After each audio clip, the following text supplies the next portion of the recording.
Assalamualaikum warahmatullahi wabarakatuh. Selamat datang di channel Fadilah Sholawat TV. Semoga kita senantiasa termasuk golongan umat Islam yang terus menuntut ilmu dan senantiasa mengamalkan apa yang sudah didapat. Jangan lupa untuk subscribe terlebih dahulu agar selalu mendapatkan tausiah-tausiah terbaru dari channel kami. Selamat menyaksikan. Ulama menjelaskan yang tertinggi dan terutama dalam wasiyah, di antara wasiyatullah yang terutama adalah wasiyah taqwa. Tidak ada yang lebih tinggi daripada taqwa. Kunci rizki taqwa, kunci kebahagiaan taqwa, kunci keselamatan, kunci murah rizki taqwa, kunci ketenangan taqwa. Kunci diterima amal ibadah kita adalah taqwa. Innama yataqabbalu Allahu minal muttaqin. Sungguh Allah menerima amal-amal orang yang bertakwa. Kata Allah, kami akan selamatkan dari siksa neraka Jahannam orang-orang yang bertakwa. Orang-orang yang berbuat kezaliman akan dikekalkan dalam neraka Jahannam. Na'udzubillah. Sebagaimana bersabda Rasulullah sallallahu alaihi wa ala alihi wasallam di hadis yang sahih, ittaqillaha haitsu ma kunta. Taqwalah kepada Allah di mana kamu berada. Taqwa itu bukan hanya di masjid.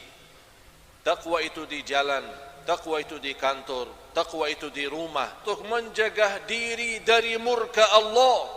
Taqwa itu menjalankan perintah Allah, mengikuti perintah Rasulullah sallallahu alaihi wasallam. Allahumma shalli wa sallim alaihi. Ma'asyiral muslimin yang dimuliakan Allah Subhanahu wa taala.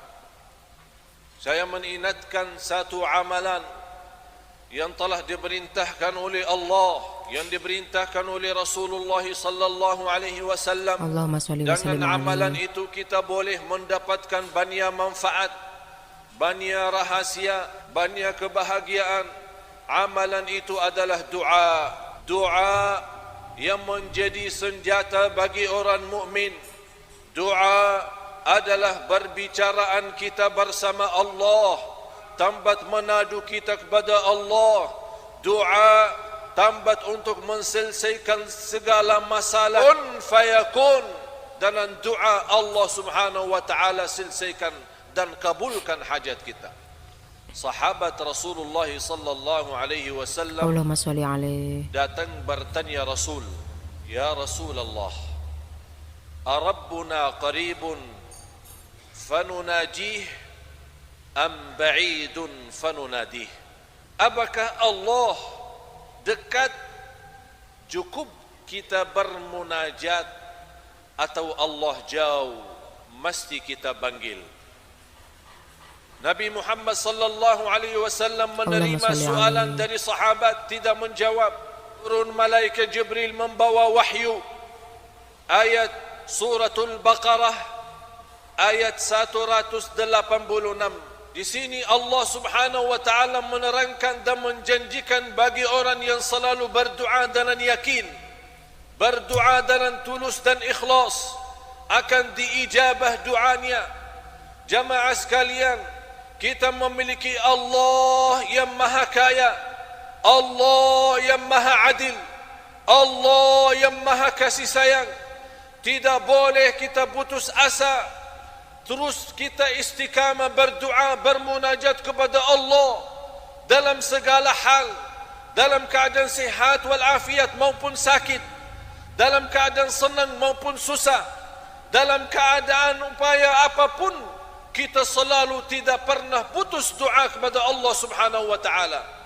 Para nabi dan rasul yang sudah jamin mereka orang-orang yang sebaik-baik manusia, tapi mereka tetap tidak pernah berputus doa kepada Allah Subhanahu wa taala. Ud'u Allah wa antum muqinun bil ijabah. Doa kepada Allah dengan keyakinan akan Allah ijabah. Ma'asyiral muslimin yang dimuliakan, dirahmati Allah sekalian, dalam kesempatan ini saya membawakan dua cerita. Tunjukkan lewat dua cerita ini keindahan doa dan tidak ada cara yang lebih cepat mengkabulkan hajat kita selainkan doa. Doa memang salah satu amalan yang begitu dahsyat bagi orang mukmin. Tapi banyak umat Islam sekarang malas berdoa, malah berdoa saat dia perlu saja, saat dia lagi senang dan nikmat, tidak pernah ingat Allah. Na'udzubillahi min dzalik. Na'udzubillah. Ada seorang, cerita ini terjadi di hadapan mata saya di Makkah, di kawasan Masjidul Haram, bertemu dengan seorang dari negeri luar. Orang-orang itu sudah tua dan sakit, dan nampaknya orang juga buta. Membawakan anaknya ke Masjidul Haram untuk berumrah.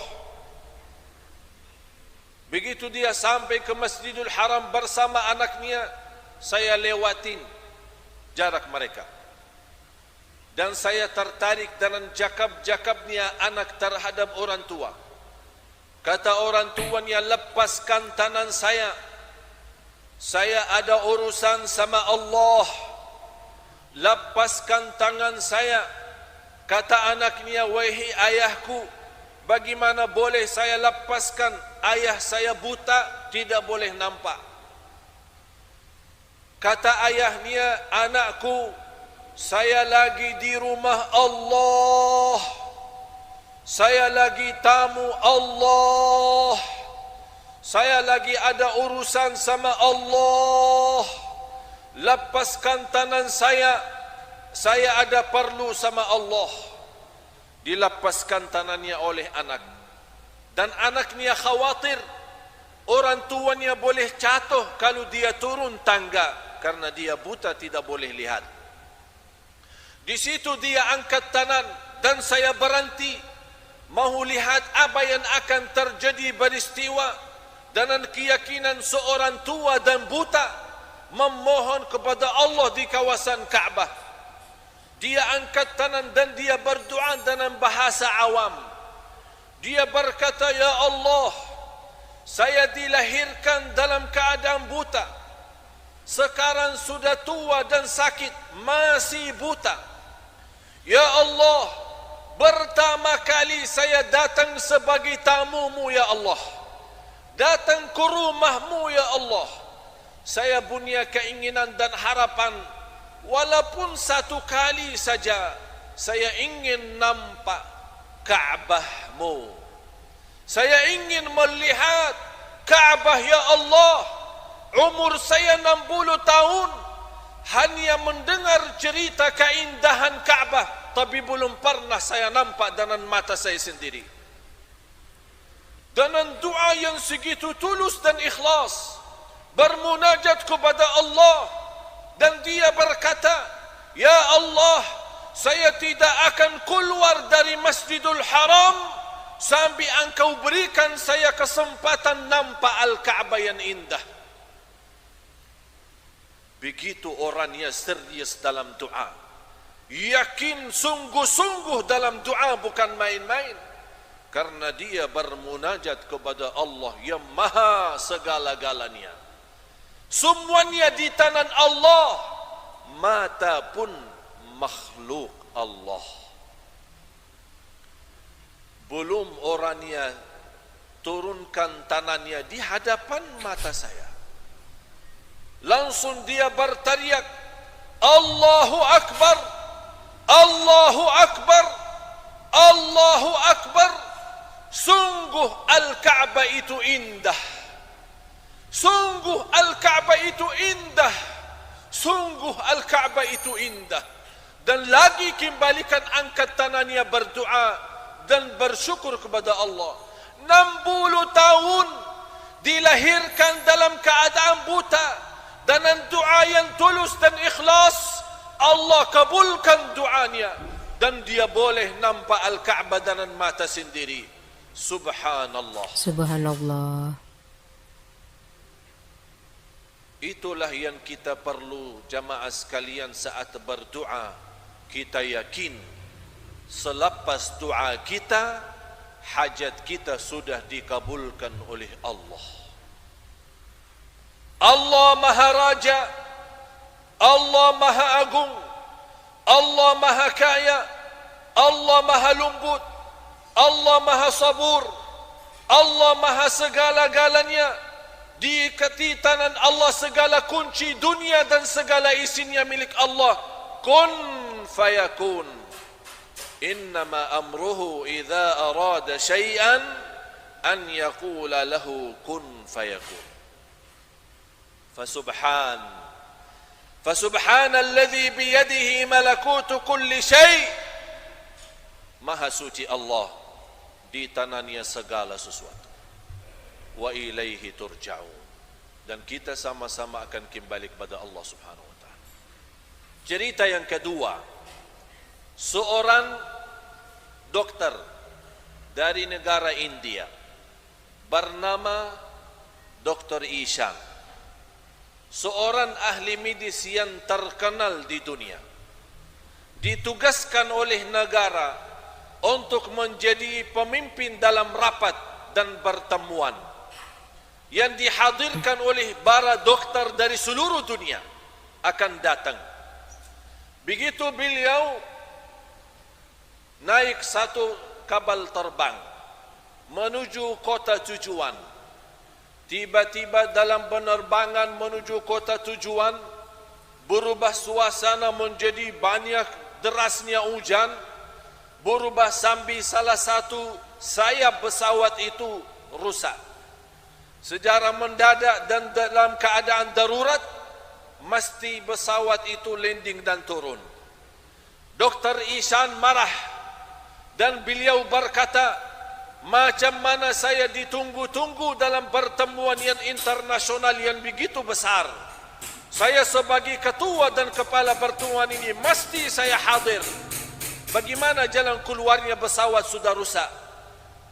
Kata orang di airport, daripada marah sama kami, silahkan Dr. Ishan ambil satu kereta, sewa satu kereta, karena kota tujuan sangat dekat dengan airport ini, hanya perjalanan 3 jam. Dibawa oleh Dr. Ishan, sewa satu kereta, kemudian berjalan menuju kota tujuan. Di dalam perjalanan, Allah Subhanahu wa ta'ala menjadikan suasana hujan yang begitu dahsyat sampai dia kaget dan takut, terpaksa keluar dari jalan besar menuju jalan kampung.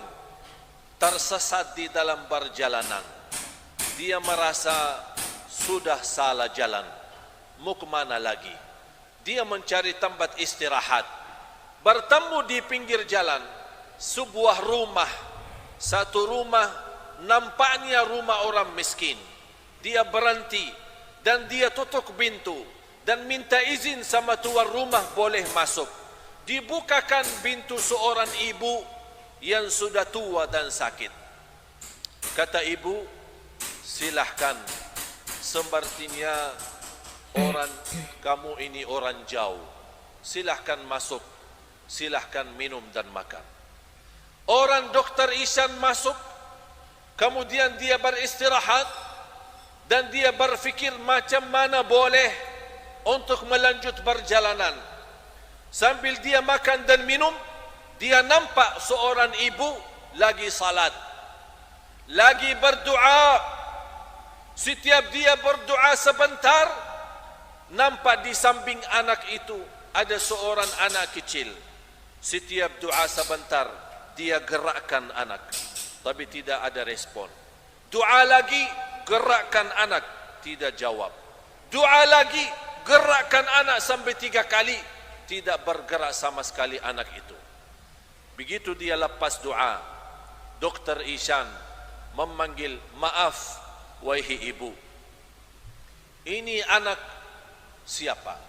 Saya terharu dengan doa ibu. Begitu doanya ikhlas luar biasa. Kenapa anak itu? Macam mana keadaan? Kata ibu, ini cucu saya. Orang tuanya dua-duanya baru meninggal. Dari sejak dilahirkan dalam keadaan sakit lumpuh, tidak boleh bergerak. Saya tidak tahu apakah dia hidup atau mati. Saya memanggil seorang dokter di kampung diperiksa. Selepas periksa oleh doktor, dia berkata anak itu masih hidup.